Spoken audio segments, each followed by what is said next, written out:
Bonjour à toutes et à tous et bienvenue dans la rétro de l'actu de janvier 2022 pour revenir sur l'actualité qui a marqué ces dernières semaines.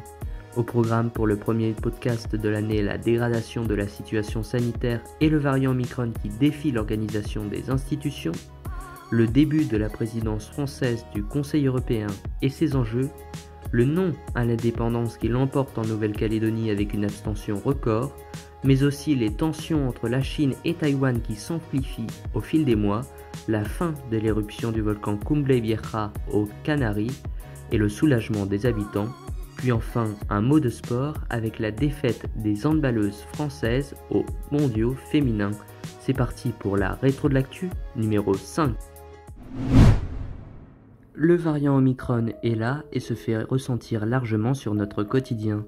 Désormais, plus d'une personne sur 50 est testée positive en l'espace d'une semaine. Les contaminations se démultiplient chaque jour, atteignant des niveaux records depuis le début de la pandémie. Le variant Omicron inarrêtable présente toutefois des signes d'espoir.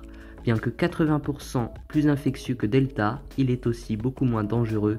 Ainsi, la vague continue de monter à l'hôpital, mais dans une proportion moindre que l'envolée du nombre de cas, limitant le nombre de lits occupés dus au virus à plus de 21 000 et près de 3 900 en soins critiques. Emmanuel Macron mise toujours sur la vaccination et incite fortement les non-vaccinés à recevoir leur dose, allant jusqu'à les emmerder selon les propos du chef de l'État cette semaine dans une interview accordée aux Parisiens. Alors que le pass vaccinal a été adopté en première lecture à l'Assemblée nationale, après avoir créé des débats houleux, depuis lundi, plus de 230 000 Français ont reçu une première injection, un record depuis septembre. Le variant Omicron, désormais majoritaire dans le pays, met également les officines face au mur de tests. L'évolution constante des protocoles sanitaires oblige depuis la rentrée les personnes ayant entretenu un contact avec un positif à se faire tester de nombreuses fois. Par ailleurs, un regain de mobilisation lors des manifestations des antivax ce samedi a été constaté avec plus de 100 000 participants dans la rue. Prenant le relais de la Slovénie, la France assurera la présidence tournante du Conseil de l'Union européenne du 1er janvier au 30 juin 2022. C'est la 13e fois de son histoire que le pays exercera cette responsabilité. Emmanuel Macron a déjà dévoilé les priorités, relance, puissance et appartenance. Il entend notamment réguler les géants du numérique et initier une réforme de l'espace Schengen. Invitée en France pour débuter un travail sur tous ces dossiers, Ursula von der Leyen, la présidente de la Commission européenne, se réjouit qu'un pays avec le poids politique et l'expérience de la France assume la présidence du Conseil dans une période si délicate. Elle évoque ainsi la crise sanitaire, mais surtout les tensions importantes dues à la pression militaire de la Russie sur l'Ukraine et à l'intimidation de la Moldavie. Par ailleurs, une nouvelle phase de la pièce de monnaie de 2 € a été mise en circulation en France depuis le 1er janvier afin d'incarner la présidence française du Conseil de l'Union européenne et marquer le 20e anniversaire de la mise en circulation de la monnaie unique. On y découvre le chêne et l'olivier, la force et la sagesse, ainsi que la devise de la République française, liberté, égalité, fraternité. Enfin, pour marquer l'implication de la France dans les débuts de sa présidence, un drapeau européen a été mis en place le week-end dernier sur la place de l'Étoile, provoquant ainsi une polémique entre les positions d'Emmanuel Macron et une gouvernance main dans la main européenne contre l'appui de l'Europe au profit des intérêts de la France de Valérie Pécresse ou encore les anti-Europe des extrémistes de droite Éric Zemmour et Marine Le Pen. L'issue du scrutin ne faisait guère de doute. Le chiffre paraît écrasant. Le non à l'indépendance a triomphé le dimanche 12 décembre dernier lors du 3e référendum d'autodétermination en Nouvelle-Calédonie, avec 96,49% des voix.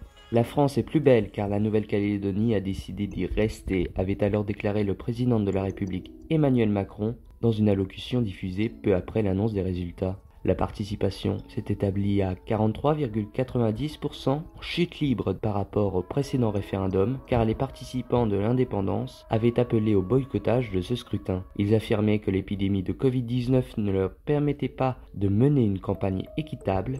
Pour nous, ce n'est pas le 3e référendum, a jugé Roch Warmington, président indépendantiste du Congrès de la Nouvelle-Calédonie.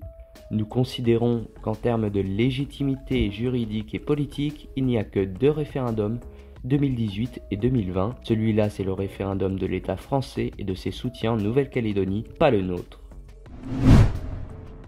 Depuis quelques mois, la pression de la Chine sur Taïwan s'est accrue au point de faire craindre une invasion. Les États-Unis soutiennent activement Taipei et s'attirent les foudres de Pékin. Pour faire pression sur Taipei sans recourir à la force, La Chine emploie les grands moyens depuis plusieurs semaines. 150 avions de guerre, dont des avions de combat et des bombardiers nucléaires, ont été envoyés dans la zone d'identification de défense aérienne de Taïwan, a alerté le Parlement européen.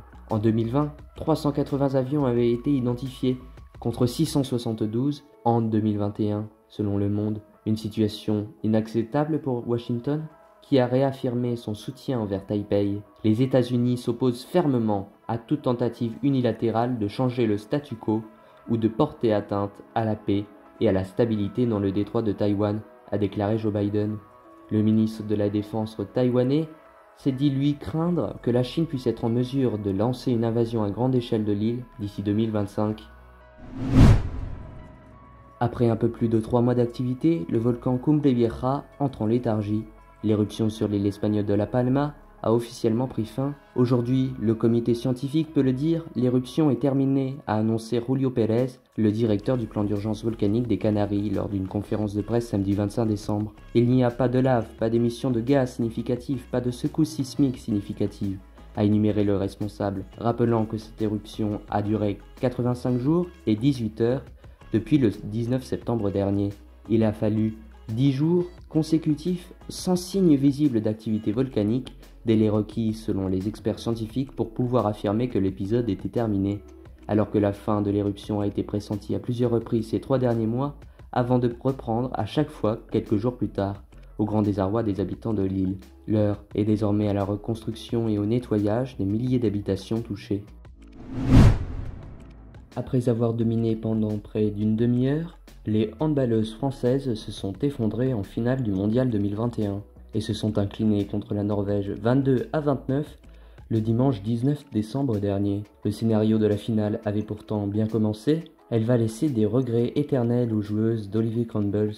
Elles ont réalisé en effet une première partie de match quasiment parfaite. Les championnes olympiques en titre sont toutefois rentrées en France avec une nouvelle médaille autour du cou, la 7e lors des 8 dernières compétitions.